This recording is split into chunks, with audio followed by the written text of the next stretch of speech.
अस्सलाम वालेकुम। तो वेलकम है आप लोगों का एएम रात चैनल में।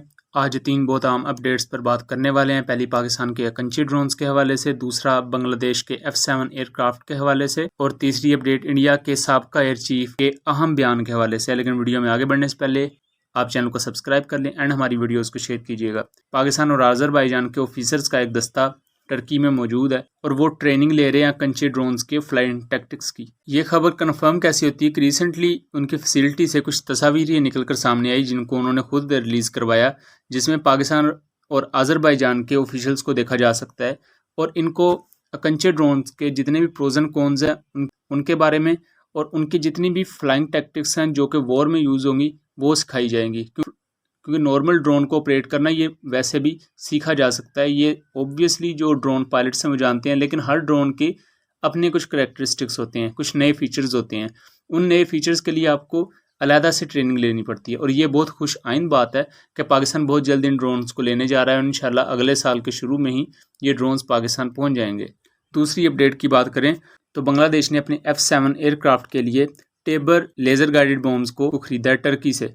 टर्की के जो लेज़र गाइडेड बॉम्ब्स हैं ये असल में MK82 MK83 सीरीज़ के बॉम्ब्स पर नई next generation laser guided kits लगाई हैं और इन जो लेज़र गाइडेड किट्स हैं इनका वज़न ऑलमोस्ट 100 किलोग्राम या 150 किलोग्राम से ज़्यादा है और उनकी रेंज तकरीबन 25 किलोमीटर या 30 किलोमीटर के आसपास है। बहुत अच्छे बॉम्ब्स हैं, लेकिन यह सबसे बड़ा सवाल ये खड़ा होता है कि बांग्लादेश इन्हें अपने F7 एयरक्राफ्ट पर लगाने जा रहा है और आप जानते हैं कि पाकिस्तान के पास भी F7 PG जहाज़ मौजूद है जिनको पाकिस्तान बहुत जल्द रिप्लेस करने वाला है। अगले साल से इनकी रिप्लेसमेंट का अमल शुरू हो जाएगा, जबकि इसके बहुत से यूनिट पहले ही रिप्लेस किए जा चुके हैं। बांग्लादेश ने अपने F7 से फायर कैसे करेगा, क्योंकि हम जानते हैं F16 हैं वो स्नाइपर पोर्ट कैरी करते हैं, GF17 हैं उनके पास SL पोर्ट है। दूसरे जैसे रशियन एयरक्राफ्ट हैं उनके अंदर FLIR सिस्टम होता है, GF17 में भी FLIR सिस्टम है। जितने भी जहाज़ इनमें FLIR सिस्टम्स होता है जिसे फॉरवर्ड लुकिंग इंफ्रारेड सेंसर्स कहते हैं। लेकिन जो J7 या F7 ये पुराने जहाज़ हैं इनमें ये FLIR सिस्टम्स नहीं होते, जबकि रशियंस के पास भी कुछ इस तरह की पोर्ट्स हैं जिनमें T202 है एंड PKK7 इस तरह की कुछ उनके पास भी टारगेटिंग पोर्ट्स हैं, लेकिन वो ज़्यादा टारगेटिंग पोर्ट्स को यूज़ करने के बजाय जहाज़ के अंदर मौजूद फॉरवर्ड लुकिंग इंफ्रारेड सेंसर्स को यूज़ करते हैं। जबकि टारगेटिंग पोर्ट को अमेरिकन ज़्यादा प्रेफर करते हैं, वो टारगेटिंग पोर्ट से ज़्यादा काम लेते हैं।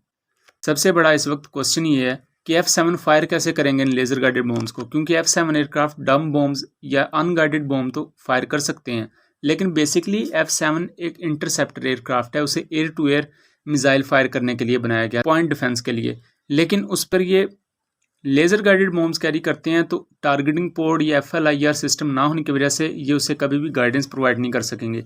तो इनको फायर करके इनकी रेंज तक लेके जाने का सिर्फ एक ही तरीका है कि जहाज़ बॉम्ब्स को फायर कर दे और जहाज़ वापस चले जाएंगे और ग्राउंड पर मौजूद जो ट्रूप्स होंगी उनके पास लेज़र डेजिग्नेटर होगा, वो दुश्मन ठिकाने की तरफ लेज़र डेजिग्नेटर से लेज़र मार्क करेंगे और बॉम्ब उस लेज़र को फॉलो करते हुए टारगेट से जा टकराएगा। फिलहाल यही एक चीज़ नज़र आ रही है जिसके थ्रू बांग्लादेश इसे इस्तेमाल कर सकता है। कुछ मिशंस में ऐसी चीज़ें बहुत ख़तरनाक होती हैं जहां आप अपनी ट्रूप्स को नहीं भेज सकते, तो उसके लिए बांग्लादेश एयरफोर्स को देखना पड़ेगा कि वो किस तरह इन चीज़ों को हैंडल करती है। तीसरी अपडेट की बात करें तो साबका एयर चीफ BS धनोआ ने बहुत अहम इंटरव्यू दिया Indian anchor person Shiv Aroor को और उसमें उन्होंने एक बहुत ही अहम बात की कि obsolete MiG-21s are still flying because there is no replacement out there. That, let me answer that question of why the MiG-21s are still flying. The MiG-21s are still flying because the replacement has not come. You know how long it has taken for the MMRCA deal, and that too the government had to shortcut it and sign a contract for 2 Rafale squadrons. कि replacement MiG-21 की मौजूद नहीं है, इस वजह से हम अभी तक MiG-21s को रगड़ रहे हैं।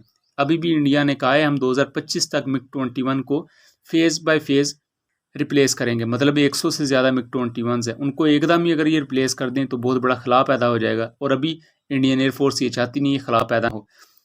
असल में ये बात इंडियंस भी मानेंगे कि तेजस की शक्ल में हमेशा से रिप्लेसमेंट मौजूद है, तेजस में लाख बुराइयाँ हों, लेकिन एक बात तो पक्की है कि वो 3rd 2nd जनरेशन जहाज़ों से कई गुना अच्छा है। वो एक डिसेंट 4th जनरेशन का जहाज़ है और खामियां हर जहाज़ में होती हैं, चाहे वो F-35 ही क्यों ना हो।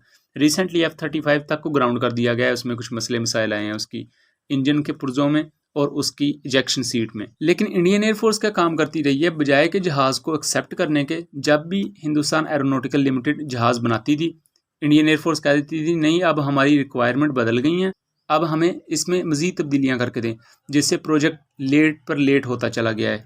अब दोबारा से 83 तेजस MK1A का ऑर्डर दिया गया है, जो कि उम्मीद करता हूं कि पूरा होगा और एक नई शुरुआत मिलेगी तेजस प्रोजेक्ट को। लेकिन अगर इंडियन एयरफोर्स अपनी पुरानी वाली हरकतें दोबारा से जारी रखेगी तो बहुत जल्द ये सब चीज़ें भी स्क्रैप हो सकती हैं।